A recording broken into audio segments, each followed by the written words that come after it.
আমরা কিন্তু উভয়ই কিন্তু ডবল কামেল কামেল হাদিস এবং ফেকায় কিন্তু আমরা ফার্স্ট ক্লাস দনুজনই কথাটা বুঝাতে পারছি। সেহেতু আমরা মিথ্যা কোনো মুফতি লেখি না, বরং ফার্স্ট ক্লাস মুফতি লেখি। অনেক প্রশ্ন এসেছে, প্রস্তাব এসেছে, এর মধ্যে কিছু ব্যক্তিগত প্রশ্ন এসেছে। এর মধ্যে একটা হলো কাসিমি। আসলে মূল ব্যাপারটা হলো আমরা কিন্তু আলিয়া কওমিয়া উভয়তে পড়াশোনা করেছি, যেহেতু আমাদের চরমনাইতে দুইটা মাদ্রাসা অবস্থিত। হাটহাজারীতেও পড়েছি আমরা যাত্রাবাড়িতে। দেওবন্দে যখন আমি গেলাম, আমার ভিসার জটিলতার কারণে গিয়ে দেখি দাখিলা পরীক্ষা শেষ।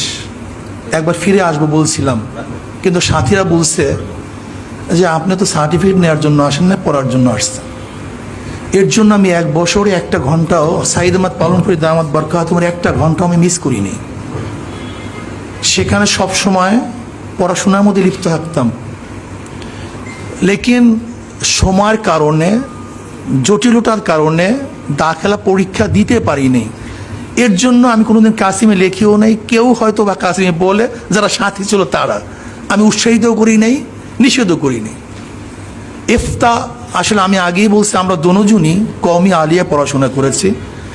যেহেতু আমরা রাজনীতি করি, যেখানে সার্টিফিকেট নেই এমন পড়া দিয়ে কিন্তু আমাদের অনেক সময় অসুবিধা হয়। এই জন্য আমরা কিন্তু উভয়ই কিন্তু ডবল কামেল হাদিস এবং ফেকায় কিন্তু আমরা ফার্স্ট ক্লাস দনুজনই কথাটা বুঝাতে পারছি। যেহেতু আমরা রাজনীতি করি, যেখানে সার্টিফিকেটের কোনো গুরুত্ব নেই সরকারি, সের জন্য আমাদের সার্টিফিকেটের প্রয়োজন ছিল আন্তর্জাতিকভাবে, নয়তো আমরা গ্রহণযোগ্য হব না। সেহেতু আমরা মিথ্যা কোনো মুফতি লেখি না, বরং ফার্স্ট ক্লাস মুফতি লেখি। এখন লেখা উচিত ছিল ফার্স্ট ক্লাস মুফতি, কি কথা ঠিক না? যাই হোক, এগুলি ব্যক্তিগত প্রশ্ন কখন ছুড়ে মানুষ, ছোড়ার কারণটা কি? যে সব যদি ভালো হয় তখন বলে কি বেশি ভালো না।